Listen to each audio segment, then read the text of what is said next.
É isso, uma pedra da prova? Estudo dos Vai gases. comigo? Estudo dos gases. Isso é a tua prova, basicamente. Eu só vou eliminar algumas questões para dar tempo de fazer numa aula, para não se estender. Certo? Fazer umas 8 questões, de repente, 40 minutos mais ou menos, 8 questões, 5 minutos por questão. Algumas são bem rápidas, de pedir por votória, para quem treinou deu para ver que dá para fazer bem rapidinho. Então é isso aí. Vamos que vamos, uma bela manhã para de física. 1. Sobre um gás, responda. Quais suas propriedades? Expansibilidade. Aí, né, ele não pediu para explicar, né, ele pediu quais? Expansibilidade e compressibilidade. De qualquer forma, para enriquecer a explicação, expansibilidade, que é a habilidade que o gás tem de ocupar todo o espaço que lhe é fornecido. É uma ideia difícil de aceitar. Tu pegar um lugar, imagina que fosse possível fazer vácuo nessa sala, vácuo absoluto, a ausência total de matéria. Essa ideia de ausência total de tudo é uma ideia humana, na natureza a gente não encontra isso nunca. Mesmo no vácuo absoluto do espaço tem uma concentração mínima de moléculas bem rarefeitas ou radiação atravessando a região. Então a ideia de nada, né, uma ideia muito refinada, filosófica que o homem criou. Então suponhamos que aqui não houvesse nada. Nada, nada, o vazio, o éter ocupando esse lugar. Se eu jogasse 2 malditas moléculas de gás e mapeasse cada ponto da parede, do teto, do chão e das quinas, eu ia perceber que de vez em quando a molécula bate naquele maldito ponto. Ou seja, uma única molécula de gás, que seja, não precisa nem de 2, solta numa sala vazia como essa, ela vai bater em todos os malditos pontos, em cada célula da tua pele, em alguma hora ela vai atingir. Mesmo que o lugar fosse gigante. Mesmo que o lugar fosse gigante. Aí às vezes a galera pensa, sim, professor, e a atmosfera, como é que ela não ocupa o universo todo? Ah, mas é porque ela não está livre, né? O gás não está livre, tem a atração gravitacional prendendo o gás, né? Certo? É isso aí. Pois não. O último ali do formulário é delta U, delta V. Isso, obrigado, amigo. O V ali é pontudinho, né? O Uzinho é redondinho. Ó. E a minha letra é um lixo, sabe, né? Mas assim, nessa hora eu tenho que ter um pouco mais de cuidado, senão pode confundir bastante o aluno. Obrigado pela pergunta. Ali é U e ali é delta U. Aqui é V e ali é V também. Ó. V e V. Muito bem. Compressibilidade, que é a propriedade do gás diminuir de volume quando for obrigado a fazer isso, né? Quando for solicitado por alguma força externa, ele vai diminuir de volume. Compressibilidade. Outra coisa muito curiosa, que me chamou muita atenção quando me comentaram, eu sabia que, né, nas profundezas do oceano, lá, quilômetros de profundidade, a pressão é imensa. E na minha concepção, então, a molécula de água lá embaixo, por estar espremida por uma força brutal, ela reduziria consideravelmente de volume. Mas por incrível que pareça, não. É praticamente desprezível a mudança de volume da água da superfície do mar para as profundezas abissais das fossas marianas, por exemplo. Ou seja, a água é considerada um líquido incompressível. Não, professor, eu enchi uma seringa com água e vi que eu apertava ela, o êmbolo baixava. Não, a tua seringa estava deformando, não era água. Com certeza não era água. Se fosse ar, sim, né? Tu enche uma seringa com ar, tu consegue fazer um amortecedorzinho ali. Né? Mas com água não. Com água, quando tu tem essa sensação de estar espremendo a água, é o objeto que está se deformando. Até porque, né, imagina, mesmo lá nas profundezas abissais com uma pressão absurda, a deformação da água é irrisória, beleza? Então tu vê, né? Os líquidos, na sua maioria, são incompressíveis. Os sólidos, na sua maioria, são considerados incompressíveis. Agora, os gases são todos compressíveis. É uma característica de gás mesmo. Compressibilidade. Aliás, isso foi só a letra A. Letra B. Quais são as variáveis do estado de um gás? Isso. Volume, pressão e temperatura. Kelvin! É o único perigo. Volume, usa o que quiser. Pressão, usa o que quiser. Temperatura, para fazer cálculos com os gases, tem que ser uma escala absoluta. E a escala absoluta que a gente usa é o Kelvin. Então, Kelvin. Saúde. O gás, ao sofrer uma transformação, piviti borrotão, isotérmica, temperatura constante, tem seu volume alterado de 2 litros para 8 litros. Então, peraí, vou anotar os dados. Temperatura é constante, volume foi alterado. Volume inicial era 2 litros, volume final 8 litros. Não importa quem é que chama de inicial e final, na verdade. Sabendo que a pressão inicial, que chamei de inicial 1, é 16 atmosferas, calcule a pressão após a transformação. Impossível, impossível ser mais fácil que isso. PVT Bovotó na cabeça, já que é isotérmica, a temperatura vai ser eliminada. Eu sei a pressão de 16, sei o volume de 2, quero saber a pressão e o volume é 8. 16 vezes 2 sobre 8 é igual a P0, 16 por 8 dá 2, 2 vezes 2 na matemática profunda, 4 atmosferas. Impossível ser mais tranquilo que isso. O senhor não dá para fazer de cabeça, já que o volume quadruplicou, cai 4 vezes a pressão? Se o aluno tem consciência que na transformação isotérmica, pressão e volume são inversamente proporcionais, daria para fazer isso. Nem sempre o vestibular é tão amistoso com os números, óbvio. Questão 3. 5 mols de um gás perfeito, tem que ser perfeito, senão não dá para calcular. Não aqui no ensino médio, né? De um gás perfeito ocupam um volume igual a 4 litros, numa temperatura de 400 Kelvin. Sabendo que a constante universal dos gases perfeitos é R igual 0,082 atm litro por mol Kelvin, calcule a pressão na qual se encontra o referido gás. As unidades estão adequadas? Sim, né? Só dar uma conferidinha, ó. Litro, litro. Falou mol, deu em mol. Tem que ser Kelvin, Kelvin. Já dá para saber, inclusive, que a resposta vai ser em ATN, atmosferas. P vezes V igual a nRT. Padre voador não retorna à Terra. O volume, 4. N, 5. Constante universal, 0,082.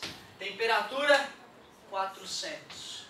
Pressão igual 5 vezes 0,082, 400 sobre 4. Esse com esse dá 100. Multiplicar aquele cara ali por 100 vai ficar 8,2. 8,2 vezes 5. 5 vezes 8, 40. 5 vezes 0,2 é 1. 41. 41 atmosferas. Bem tranquilinho. Pois não. Se colocasse o Pascal, a gente ia dar o erro da unidade, na verdade, né? Não ia ter coragem de anular toda a questão. Talvez uma questão discursiva, a punição no vestibular fosse um pouco maior, né? Mas daria o erro de unidade. Está descontando 2 décimos agora no final, né? Pelas unidades. Não, se tu tivesse sim, perfeito. Se tu tivesse usado o R igual a 8.3, que é o R do Sistema Internacional, certo? Aí daria já a resposta automaticamente em Pascal. É verdade. Questão 4. Um gás perfeito ocupa um volume... Então vamos começar a anotar os dados. Cara, se o cara for calmo e organizadinho nessa prova, é difícil ele ir mal. Um gás perfeito ocupa um volume de 20 litros com temperatura... Olha, eu não garanto que vai estar tudo em Kelvin não, tá? E a pressão é 8 atmosferas. Pô, forneceu tudo de mão beijada, meu querido. Após sofrer uma transformação, sua nova pressão, P0, 6 atmosferas. Enquanto a temperatura, 225 Kelvin. Calcule o novo volume. PVT ou voltar na cabeça de novo? Quem que eu elimino? Ninguém, não falou que ninguém era constante.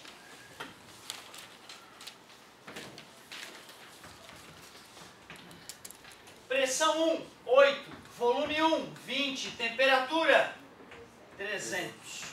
Pressão 0, 6. Volume, quero saber. Temperatura, 225. Eu acho que o maior risco é tu sair multiplicando que nem um desesperado antes de simplificar. 8 vezes 20 vezes o 225 sobre 300 vezes 6. Aí antes de sair multiplicando, simplifique tudo que tu puder. tirar um zerinho em cima e um zerinho embaixo. Dividir por 2. Esse aqui de repente já dividiria por 2, daria 1, aí já eliminou aquele cara aqui, fica 3.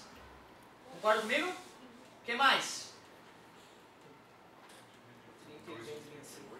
Dividir por 2 o 38, boa.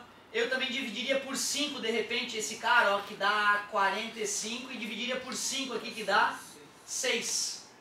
Eu dividiria por 3 esse, ó, que dá 15, e dividiria esse por 3 que dá 2. 8 dividido para 2, 4. E 15 dividido para 3, 5. Conta que sobrou para fazer, 4 vezes 5.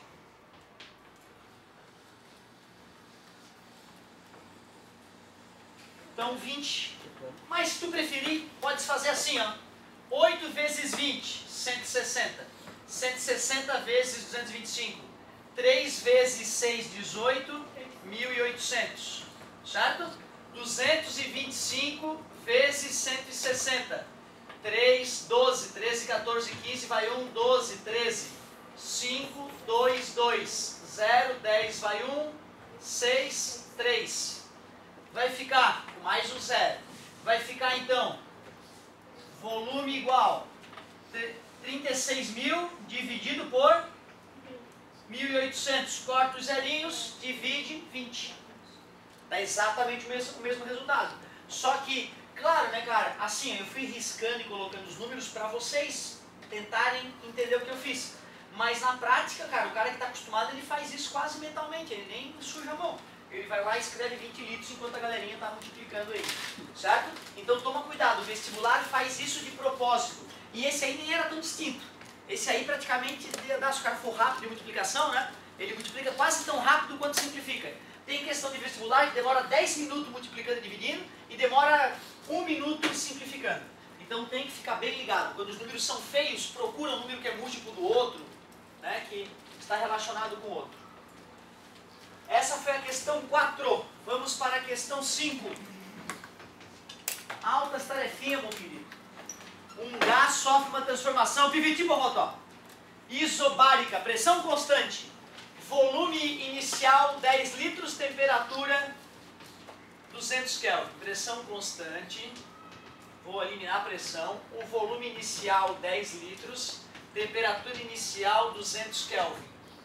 Após sofrer uma transformação, o volume passou para 15 litros.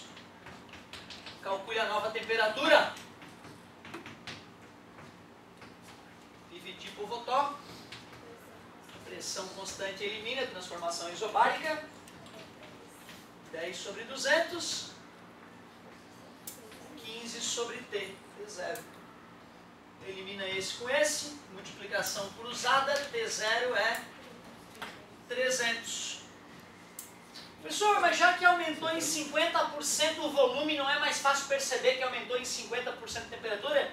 Como eram números bonitinhos, né, dava de fazer mentalmente. Mas tu tem que estar preparado para números piores também. Por isso que saber usar a formulazinha é muito seguro. Um gás. Questão 6. Cara, coisa triste é o cara acordar cansado, né? O cara acordar e se sentir cansado na hora que acordou, isso é muito triste. Eu acordei cansado hoje, dá pra acreditar? Não sei porquê, né, cara? O cara dorme 5 horas, deveria ficar acordado, descansadaço. Eu até inventei hoje um sistema novo. Um sistema que obriga o cara a dormir 8 horas. Um sistema automático.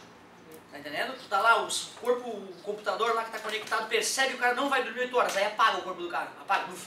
Sentou, de repente vai, sei lá, vai lanchar, uf, apaga. Aí fica 8 horas descansando automaticamente, involuntariamente, certo? Meu, quero ser tão feliz com esse sistema. Porque aí não tem jeito, entendeu? Não dá pra trabalhar mais do que o corpo pede. Então tu vai lá, desliga, aí vai lá 8 horas depois. Isso é porque vocês ainda não se tocaram, cara, que cada hora menos que tu dorme, tu vai viver menos, tu vai ter menos saúde. Cara, eu era o cara da madrugada. Eu sempre dormi pouco. Na fase mesmo dos 20, sei lá, os 25, era balada e trabalho, um atrás do outro, 3, 4 horas de sono por dia. Aí na hora que eu vi o meu corpo sentindo o baque, aí eu comecei a acreditar, né, em tudo que sempre me falaram, que tem que comer bem, dormir bem. Pô, que viagem. Mas tá, então toma cuidado com isso, galerinha. Tem que dormir, cara. Eu vejo alunos meus que não estão aprendendo e acham que tem dificuldade. Não, é que não tá dormindo, pai. Já tá para nascer o cara que aprende sem dormir, tá para nascer. Então, toma cuidado com isso. Às vezes a tua dificuldade é só falta de sono. Um gás tinha pressão de 20 atmosferas e temperatura 300 Kelvin. Pressão 20 atmosferas, temperatura 300 Kelvin. Quando sofre uma transformação isovolumétrica, deveria ter chamado de isocólica, né? Volume constante. Onde sua pressão passou para 10. A pressão passou para 10 atmosferas. Calcule a nova temperatura. Ui. PVT por fotó na cabeça. O volume é constante, elimina o V. A pressão é 20, a temperatura é 300. A pressão é 10, a temperatura é T0. Eu tiraria esse 0 com esse 0. Eu dividiria por 2 aqui e aqui. Fazendo a multiplicação cruzada, T0 é igual a 150. Professor, eu insisto que é melhor fazer de cabeça. Eu insisto que não significa nada de fazer de cabeça. Que só quem consegue organizar o cálculo consegue fazer as questões de vestibular. Por mais que essa questão fosse idiota, que a pressão caiu pela metade, e quando é isovolumétrica, a pressão é diretamente proporcional à temperatura. Se a pressão caiu pela metade, é claro que a temperatura absoluta cai pela metade. Certo? Então dava de fazer de cabeça essa porque os números eram bobos. Pois não. Teria que transformar para Kelvin, fazer o cálculo em Kelvin, e se a questão pede a resposta final em Fahrenheit, tem que reconverter. Então o cálculo tem que ser feito em Kelvin. Se for converter, eu apresentaria as fórmulas de conversão que a gente viu mais no começo do ano, né? TC sobre 5 é igual a TF menos 32 sobre 9, que é igual a TK menos 273 sobre 5. Se a questão for envolver transformação de Fahrenheit, eu forneceria a fórmula. O que é esperado é que o aluno saiba transformar de cabeça para Kelvin, que é só somar 273. Isso é esperado. Agora, se for para Fahrenheit, eu forneço a formulazinha. De Celsius para Kelvin. De Celsius para Kelvin. Eu falei errado, né? Disse obrigado, amigo. De Celsius para Kelvin é só somar 273. Muito obrigado. Por mais que a galera tenha compreendido, né? Ajuda bastante essas correções. Agradeço mesmo. Questão 7. O que diz a segunda lei da termodinâmica? Galerinha, a segunda lei da termodinâmica só nos assegura que nenhuma máquina térmica pode aproveitar toda a energia que ela recebe. Então falei, segunda termodinâmica, falei de uma maneira. Toda máquina térmica funciona entre uma fonte quente e uma fonte fria. Enunciou a segunda lei de uma forma diferente.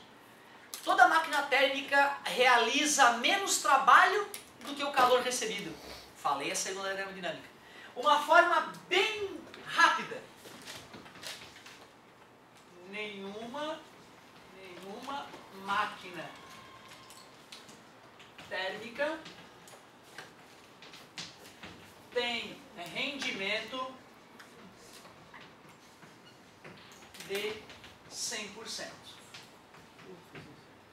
Que viagem, né, cara? Não é possível melhorar a máquina, cara, mas viola as características dos gases, viola o comportamento da natureza. Não tem porquê um gás se expandir se ele não ficar, mais excitado, se as moléculas deles não ganharem energia cinética.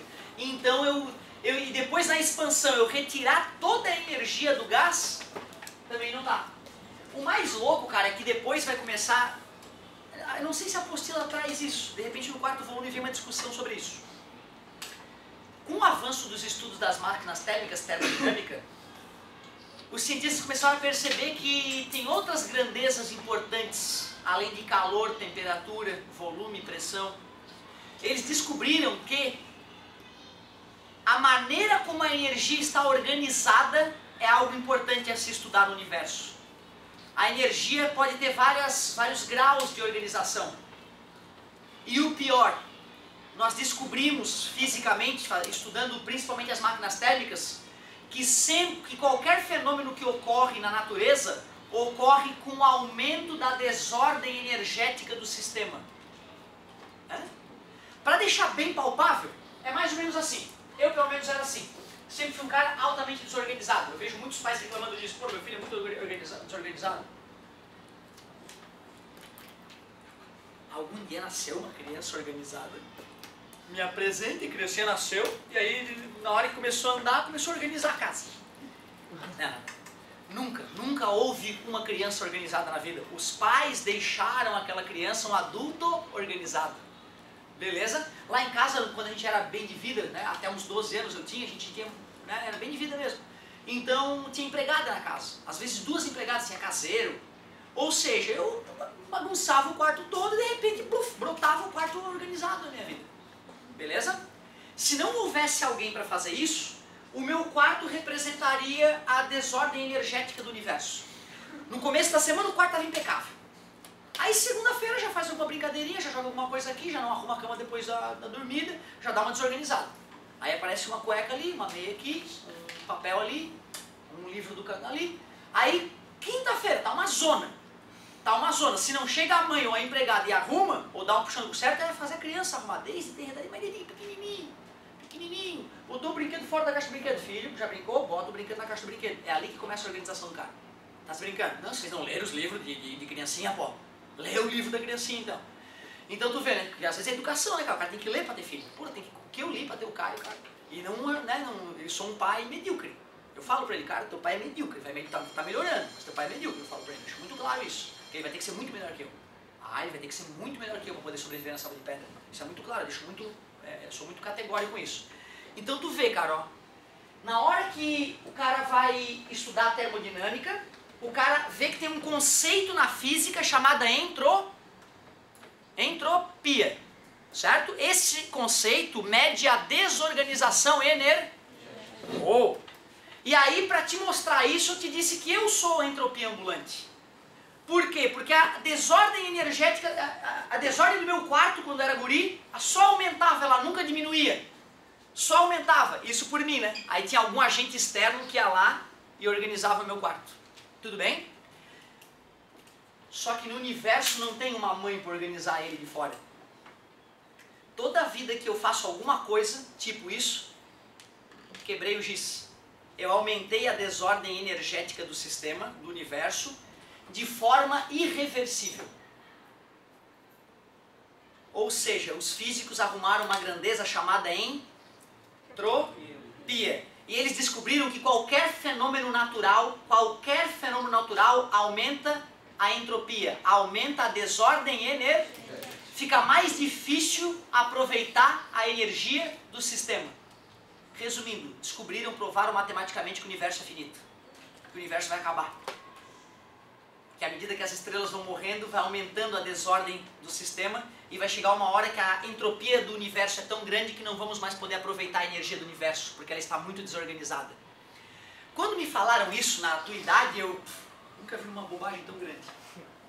Que idiota. Eu desdenhei da ideia. Então fizeram uma conta e viram, o universo vai acabar. A coisa é tão profunda, né, cara, que o cérebro do leigo não tem como admitir isso. Eu, inclusive, já achei um contra-exemplo para entropia. Que ideia idiota. Pensei comigo, água líquida. Congelei a água. O que aconteceu com a desordem da água? Aumentou ou diminuiu? Deixa eu ver. Líquido, né? Aí começa a congelar. Aí elas dão a mãozinha e ficam vibrando em sólido, não é isso? Ou todo mundo sabe que quando esquenta o objeto, aumenta a vibração da molécula, aumenta a desordem. E quando esfria, aí eu iludido, né? Eu pensava, quando eu resfrio a água, eu estou violando a lei da entropia. O que tu usou para resfriar a água? Um refrigerador, que é uma máquina térmica. Tu jogou 100 calorias para ela retirar 50 calorias da água e jogasse para o universo 150 calorias atrás da geladeira. Toda a vida que tu resfria, cada segundo que a tua geladeira está ligada, o universo está ficando desorganizado, energeticamente falando. O universo é finito, está provado matematicamente. E se tu estudar mais uns 10 anos de física, talvez tu consiga entender no fundo do coração que a entropia está toda hora aumentando, não importa o que está acontecendo. O teu organismo funcionando está aumentando a entropia do sistema. Que viagem, né, cara? É altamente filosófico isso, mas é fato. Fato que, né, nem se discute mais, entropia. Mas tu vê, né, cara, eu ia falar só do rendimento da máquina térmica, me empolguei. Acabou minha aula, né? Não? Tava achando que aquele sinal era meu, acredita, cara? Não. Ó, o negócio é o seguinte. Vou até anotar aqui, ó. Entropia. Entropia. O que ela mede? Mede a desordem energética. Energética de um sistema. Mede a desordem energética de um sistema. E os fenômenos ocorrem sempre com o aumento da entropia. Todo fenômeno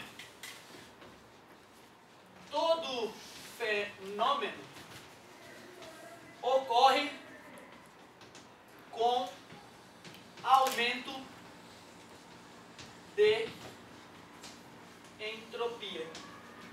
Logo, o universo é finito. Essa conclusão é acachapante.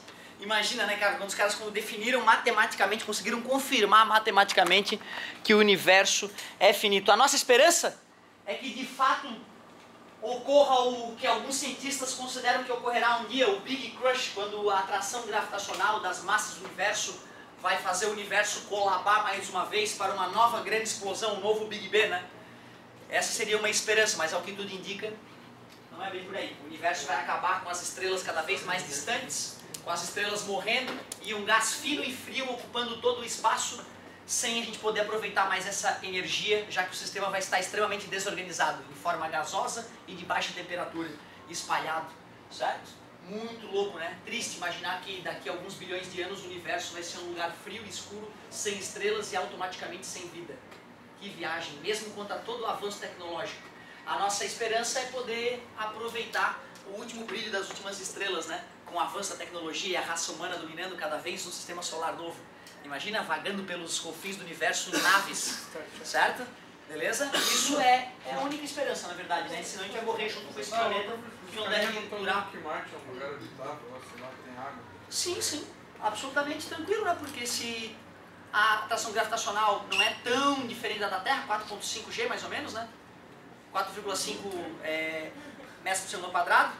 Se tu bota lá uma cápsula que tu vai pressurizar a cápsula para imitar a pressão atmosférica, se tu vai ter lugar para poder tirar água, né, do subsolo, então parece que, né, vão enviar uns robozinhos daqui a pouco para lá para começar a mineração, para começar a construção das coisas, né?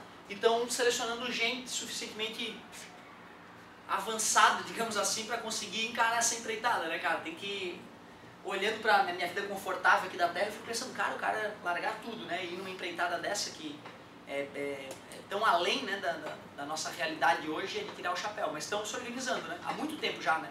Há muito tempo empresas como a NASA estão se organizando para tentar salvar a raça humana, vamos pensar assim. Muito bem. Tomara que a gente não se mate em nome de Deus antes, né, galerinha? Questão 8. Cara, tem louco pra tudo, né? Ó, uma determinada massa de gás sofre uma transformação BA. Tá aqui a sacanagem da questão, representada no gráfico abaixo. Sabendo que nessa transformação a massa de gás perdeu 400 joules, que é igual menos 400 joules. Determine o trabalho realizado pelo gás. Na letra A ele quer o trabalho.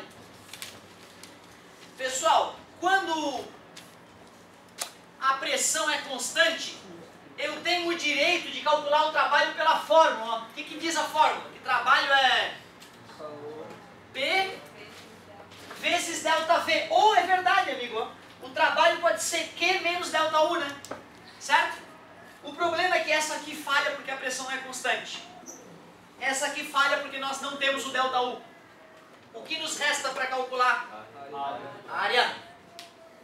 Quantas vezes nós já calculamos a área de gráfico, meu querido?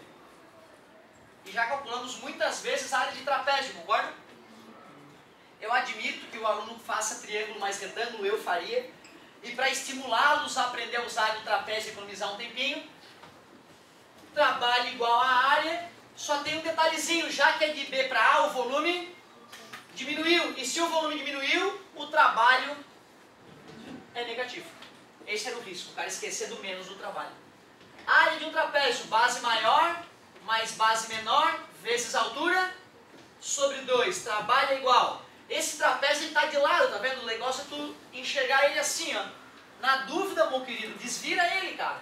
Daqui até aqui mede 8, daqui até aqui mede 2, e daqui até aqui, do 2 até o 11, mede 9.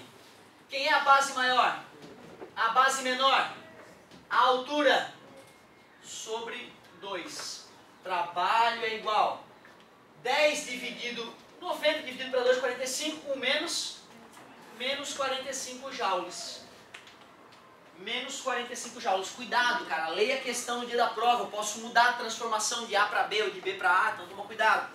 Posso inclinar o gráfico numa situação diferente. Para tu saber se o trabalho é positivo ou negativo, é só olhar para o volume. Aumento de volume, trabalho positivo. Redução de volume, trabalho negativo. Simples assim. Na letra B ele pede a variação da energia interna deste gás. Saúde! A variação da energia interna deste gás. Isso mesmo, agora sim a gente usa a segunda lei, desculpa, a primeira lei da termodinâmica, a lei da conservação de energia, basicamente. Menos 400, menos 45, vou calcular o ΔU. Somando 45 em ambos os lados, o ΔU, a variação da energia interna, fica menos 355 joules, já que a energia interna diminuiu, significa que o gás se resfriou. Muito bem, resfriou-se. Show de bola. Questão 9.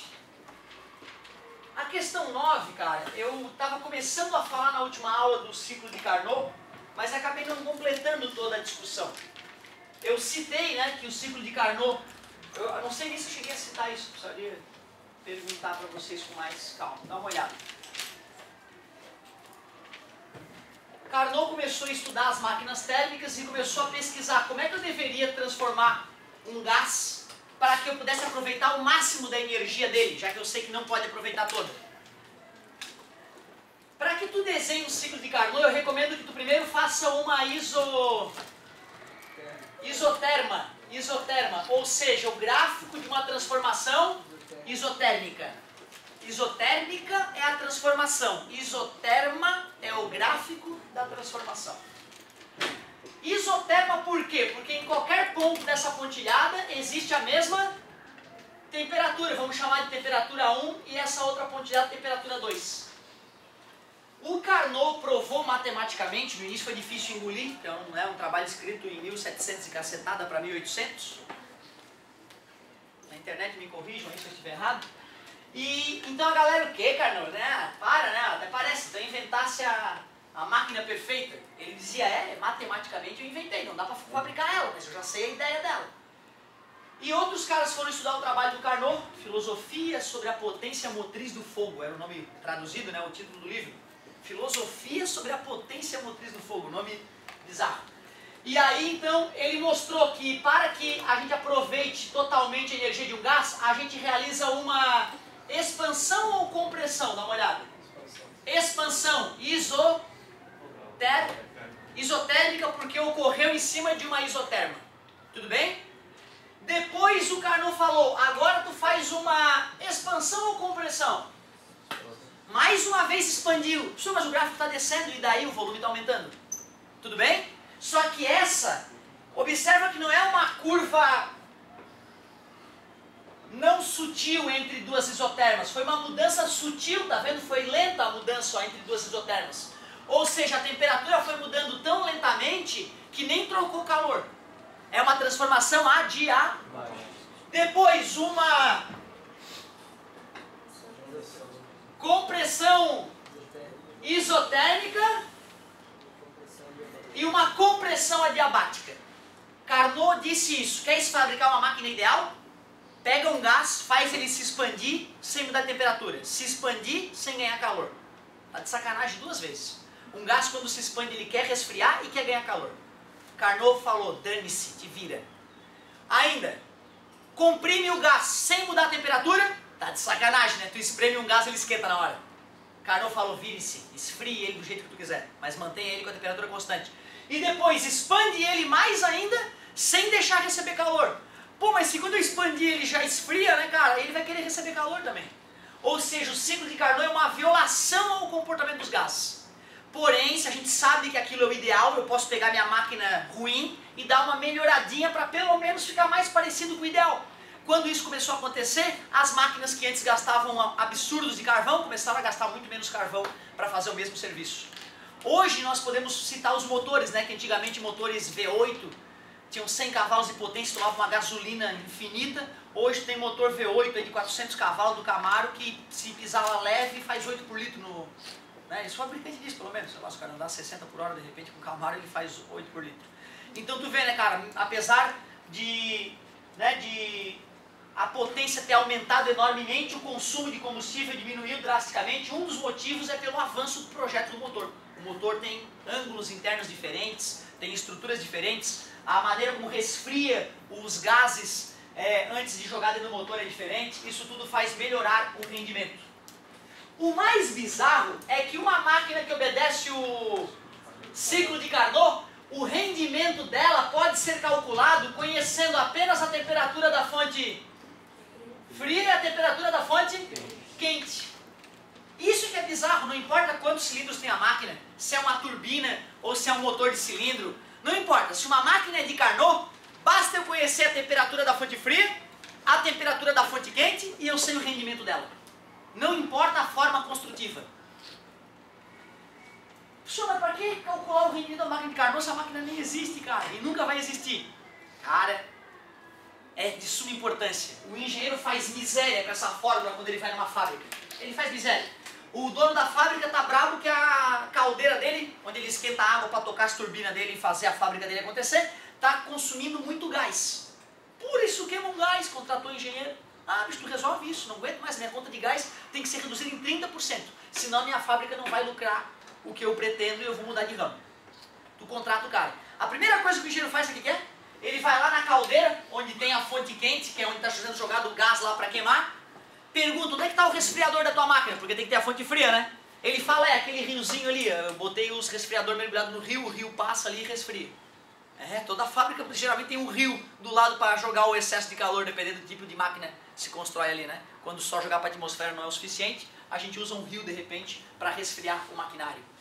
Aí, o que o engenheiro vai fazer? Ele vai pegar a pistolinha térmica dele, vai lá e vai medir a temperatura do rio. Fonte fria. Ele vai lá na fornalha da caldeira, abre a portinhola, mede a temperatura. Fonte quente. Joga na fórmula e calcula o rendimento de uma máquina de Carnot. Aquela fórmula só serve para a máquina de... O cara tem na fábrica dele instalado uma máquina de Carnot. Por que o engenheiro faz esse cálculo? Para comparar o que a máquina está fazendo com a máquina perfeita. Se a máquina perfeita renderia 60% e o rendimento da fornalha do cara está dando 45%, porra, tá genial, cara. Tá gente fantástico, não sei se eu vou conseguir melhorar, talvez 1 ou 2%. Não vai dar para melhorar muito mais que isso. Agora, tu vai lá e calcula o rendimento da máquina ideal, deu 70. O rendimento da máquina do cara, 20. Porra, dá uma merda. Vamos melhorar isso, cara. Pode, sim, vai custar uns 20 mil. Mas em 2 meses tu vai tirar esse dinheiro. Ou seja, o engenheiro usa aquele cálculo tosco que eu apresentei para ter uma estimativa muito rápida de qual é a perfeição e de qual é a realidade. E ver se vale a pena gastar energia para tentar melhorar. Certo? Então, tu vê, uma fórmula boba, mas com grande aplicabilidade na engenharia. Agora que a gente bateu um papinho sobre o ciclo de Carnot, vamos ver. Uma máquina de Carnot opera entre uma fonte quente cuja temperatura é... Temperatura da fonte quente, 327 Celsius, não. Soma 273, 600 Kelvin. E uma fonte fria cuja temperatura... Não... 400 Kelvin, é o risco que tu corre, meu querido. Sabendo que essa máquina realiza um trabalho de 2.000 joules por ciclo. Como assim 2.000 joules por ciclo? O gás nela realiza um ciclo e ao completar o ciclo, libera 2.000 joules de trabalho. Mais um ciclo, mais 2.000 joules. O que seria esse ciclo, professor? É a rotação do motor do carro? Quase isso, o ciclo seria na verdade o ciclo completo do cilindro, né? Espremendo o combustível com ar, explodindo quando a vela faz faísca, voltando para expulsar os gases de exaustão e descendo mais uma vez para voltar a entrar ar e combustível. Ao completar Isso houve 4 movimentos. Por isso o motor é chamado de 4 tempos. Tem motores que não. Os motores 2 tempos, eles espremem ar com combustível e explode. Na volta os gases já são exauridos, parte deles. E já na próxima já espreme, explode. Espreme, explode. Não tem 4 ciclos, né? Tem 2 ciclos, a gente chama de 2 tempos. O motor 2 tempos. Então o ciclo, na verdade, seria mais ou menos isso. Seria o movimento completo do cilindro até a coisa se repetir. Outra, tá, gente? Aqui, o gás, parece que o gás está sendo reaproveitado, tá vendo? O gás volta ao ponto de origem. Na prática, a gente aproveita o gás até ele esquentar e depois joga ele fora. E usa um novo gás, digamos, para repetir o ciclo. Então não é, obviamente, o ciclo das máquinas realistas esse. O rendimento da máquina. O que eu preciso saber para calcular o rendimento de uma máquina de Carnot? Só a temperatura da fonte quente e a temperatura da fonte fria. Tu acredita que eu já vi no vestibular assim, ó, o nome? É demais, né, cara? Botar o nome na fórmula aí é sacanagem, né? Tu tem que olhar para ela e lembrar. Isso aqui só pode ser do Carnot. O Carnot é que dá para calcular com a temperatura apenas. Rendimento da máquina de Carnot. Temperatura da fonte fria. 400 da fonte quente. 600, simplificou. 2/3, tudo bem? Tira o mínimo, divide pelo de baixo, multiplica pelo de cima. Ou enxerga que no lugar do 1 é 3/3. 3/3 menos 2/3, 1/3. É muito comum a gente representar isso em porcentagem. Quem quisesse fazer em porcentagem ficaria desse jeito. Letra B. O calor recebido da fonte fria. A definição de rendimento que nós tínhamos visto era lucro sobre investimento, não foi? O rendimento deu 1/3, o trabalho foi 2.000, e aí eu consigo calcular a quantidade de calor. Multiplicação cruzada, 6.000. Correto? O calor recebido da fonte fria. Ah, essa pergunta está errada, gente. A fonte fria não recebe calor da fonte fria. A gente perde, né?